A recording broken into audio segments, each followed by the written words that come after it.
السلام عليكم البنات، واش اخباركم؟ ان شاء الله تكون اموركم كلها مزيانه. ان شاء الله نحضر معكم واحد البطاطا في الفران تجي روعه روعه روعه روعه مشويه في الفران مع واحد الحشوه لذيذه بزاف وبسيطه.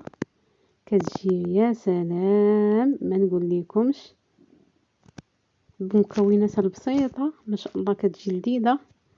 تحضيرها سريع جدا، ونبداو بسم الله على بركه. هي التحضير ديالها سريع كما قلت لكم، ولكن فيها شويه ديال الطياب في الفران في الوقت كتشد. عندنا هنا بطاطا من طبيعة الحال مغسولة مزيان، حاولوا تغسلوها مزيان من التراب.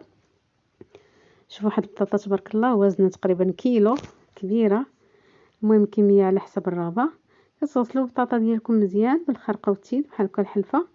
صافي كنجيبوها كنتكوها مزيان بالفرشيطة من كاع الجوانب، حاولوا تكوها بزاف. وكنغطيوها بورق الطهي. ضروري هاد المرحلة ديال ورق الطهي كتلويه عليها وكتسدي الجوانب ديالها كذلك، بحال كتغلفيها بحال شكل الظرف. صافي كنتك البطاطا اللي عندي كاملين بالفرشيط، تكي مزيان حتى ل10 تكات، كل تكه في قنت. صافي ندير لها ورقه الطهي كامله على هذا الشكل. كتجي زوينه هاد الاكله البنات، نتمنى انكم تجربوها، غادي تعجبكم بزاف.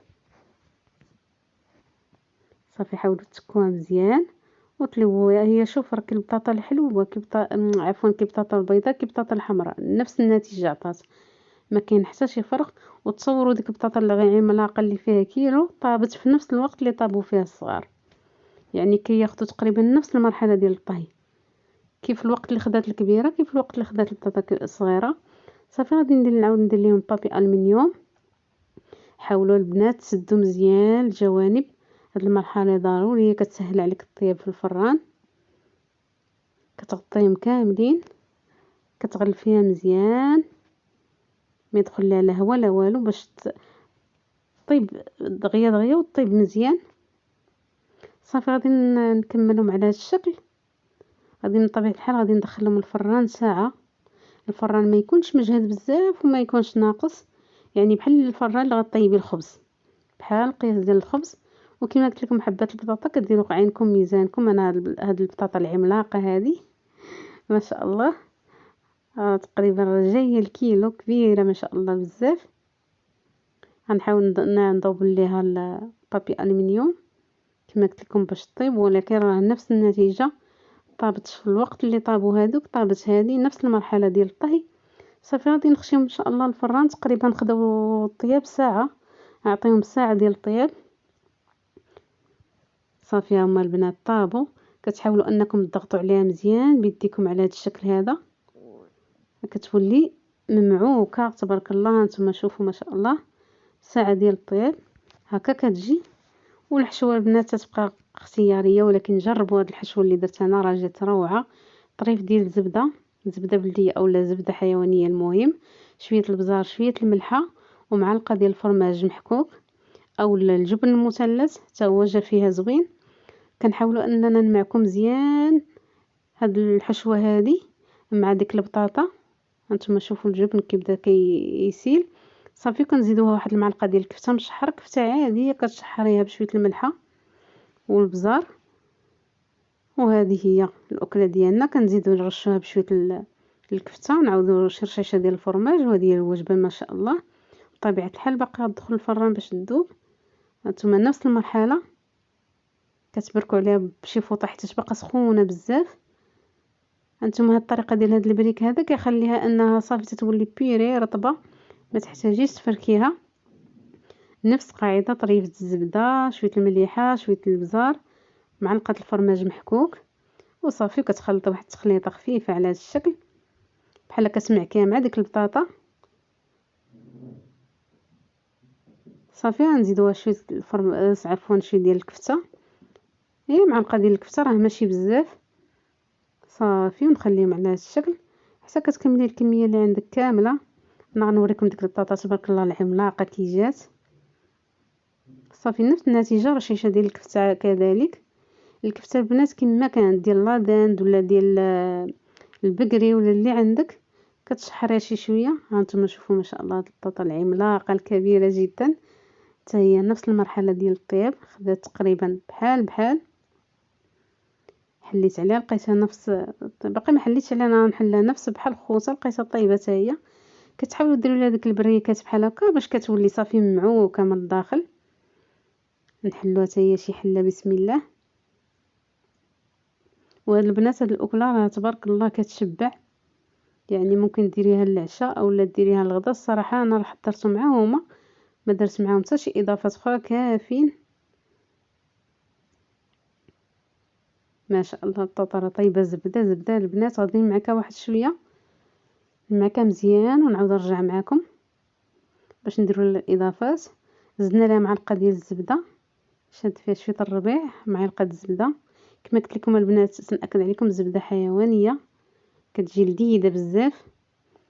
واللي ما بغاش يدير الزبده ممكن تعوضوها بواحد الفرماج مثلث، نفس الحشوه اللي درنا في الاخرين نديروها في هذه كما قلت لكم. بطاطا عملاقه ما شاء الله، كبيره بزاف. تنديروا لها حتى شويه ديال الكفته، شويه ديال الملحه والبزار باش تجي ديك البطاطا بنينه، حيت البطاطا راه ما فيها لا ملح لا والو. صافي كنعاودو تاني نخلطو هاد المكونات هادو مزيان باش كتجي ديك الحشوه كامله بديك البطاطا. والقشره كتعاونها كتخليها مجموعه. الصراحه ضروري البنات ما تخليو القشره ديالها، وهي ملي كتاكليها راه كتبقى القشره اصلا باينه، يعني ما واخا كتاكلي كتبقى القشره ما كتكلش، كتبقى بحال شكل البلاستيك رقيقه، كتولي شفافه. نحاول نقادها مزيان. صافي رشيشه ثاني ديال الكفته ورشيشه ديال الفرماج، وغادي ندخلهم للفران عيدوا بداك الفرماج لا اكثر. هما راه طيبين سخان.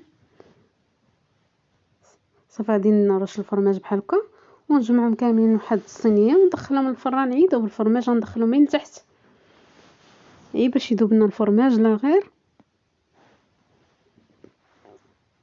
هانتوما هادو هما البطاطا اللي حضرت، وهذه هي العملاقه تبارك الله. راه بطاطا ما نقول لكمش، عملاقه نيت بمعنى الكلمه. غيذوب الفرماج ورجع صافي هي واجده. كيبقى تزيين على حسب الرغبه، كل واش يبغي. درت واحد شويه ديال القزبر ومعدنوس بحال هكا، اي كلون اخضر يعطي واحد المنظر. ممكن تقدميه هكا. انا زدت غادي نزيد اضافات ان شاء الله اخرين اللي هما الكيتشوب. حاولوا ديروا شي شويه ديال الكيتشوب بحال هكا ياك باش تعطي واحد اللمسه، واحد اللون يفتح ليها الوجه كما تنقولوا، وتفتح النفس والشهيه. صافي تتحاولوا كما قلتوا على حسب الوليدات شنو تيبغيو. هذه درت فيها واحد شويه ديال الخردل المطارد. ممكن ديروا فيها خطيطه ديال المايونيز اللي تيبغي. وهذه الصلصه الحاره، هذه الصلصه عرفتوا البنات حاره بزاف، خطيره. هذه الصلصه حاره بزاف. غنديروها من طبيعه الحال اللي تيبغي الحار، وحده ما غنديرش فيها الحار، غنخليها بلا حار. صافي دابا راه واجد، ما يحتاج لا طيب لا والو، راه موجوده طيبه، راه باقا سخونه. دخلنا غير داك الفرماج، وكما قلت لكم تزيين على حسب الرغبه. اللي كيبغي الحار يدير الحار. وتنتمنى البنات تجربوا هذه الفكره، هذه الاكله هذه راها روعه مغايره. بطاطا مشويه في الفران كتجي لذيذه لذيذه لذيذه بزاف بهذه الحشوه هذه. تنتمنى البنات تجربوها وتعجبكم وتردوا عليا في الكومونتير اللي عجباتو. وكما قلت لكم الحشوات على حسب الرغبه، ولكن جربوا هذه الحشوه غادي تعجبكم بزاف بزاف بزاف. ونقول لكم السلام عليكم ورحمه الله تعالى وبركاته. دمتم في رعايه الله عفوا وحفظه ان شاء الله.